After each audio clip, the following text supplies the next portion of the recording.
18h41 sur Europe 1, vous écoutez Mathieu Béliard. Votre invité Mathieu, le spécialiste du Brésil, Hervé Terry, directeur de recherche émérite au CNRS et professeur à l'université de Sao Paulo. Merci d'être en direct avec nous, Hervé Terry, bonsoir. Bonsoir.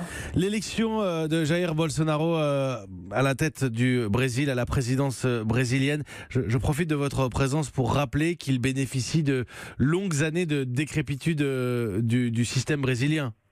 Oui. La crise est quand même vient de quelque temps, mais à laquelle il a participé parce qu'il est député depuis 28 ans, donc il n'est pas vraiment un homme neuf.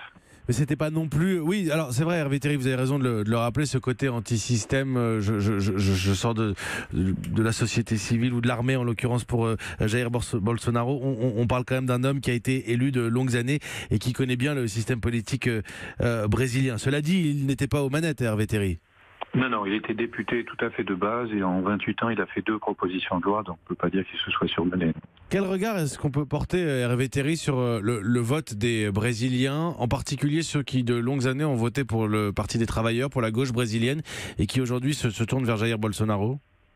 Alors, il y en a une partie, effectivement, mais la masse des gens qui ont voté, ils sont 55%, donc ça fait plus de 100 millions de personnes. Il y en a une partie qui vient effectivement, qui sont déçus de ne pas avoir pu voter Lula, donc ceux-là se sont en partie reportés. Mais la plus grande partie, c'est des gens qui détestent le PT. Et vraiment, il y a un rejet du PT qui est une des composantes principales de l'élection de Bolsonaro.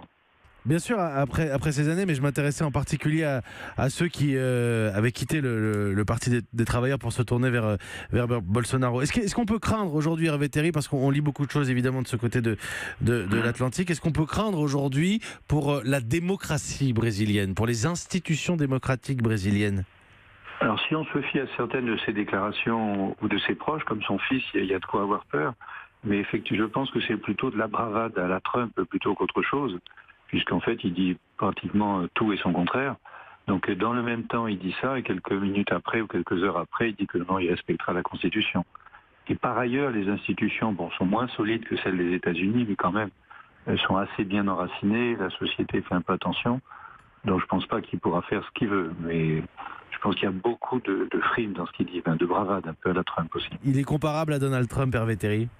Il se compare lui-même, il se compare lui-même de Trump tropical. Il s'appelle lui-même un Trump tropical. Oui, après ça pourrait être un choix d'étiquette dont il pourrait, qui pourrait s'attribuer lui-même. C'est comparable le parcours de Bolsonaro, la politique, le public qu'il a su séduire. Il y a certains points qui sont absolument incomparables. J'entendais tout à l'heure à propos de la France, et c'est tout aussi vrai. Mais sur certains points, oui, le fait en particulier de ne pas spécialement chercher à être cohérent, et de flatter plutôt le public qui va le soutenir, là oui, les fake news, pas mal de choses sont semblables. Et il a explicitement décidé de s'aligner sur Trump et d'utiliser les mêmes techniques pour se faire élire. Merci Hervé Terry d'avoir répondu à nos questions ce soir au sujet de l'élection au Brésil de Jair Bolsonaro. Vous êtes spécialiste du Brésil, directeur de recherche émérite au CNRS et professeur à l'université de Sao Paulo.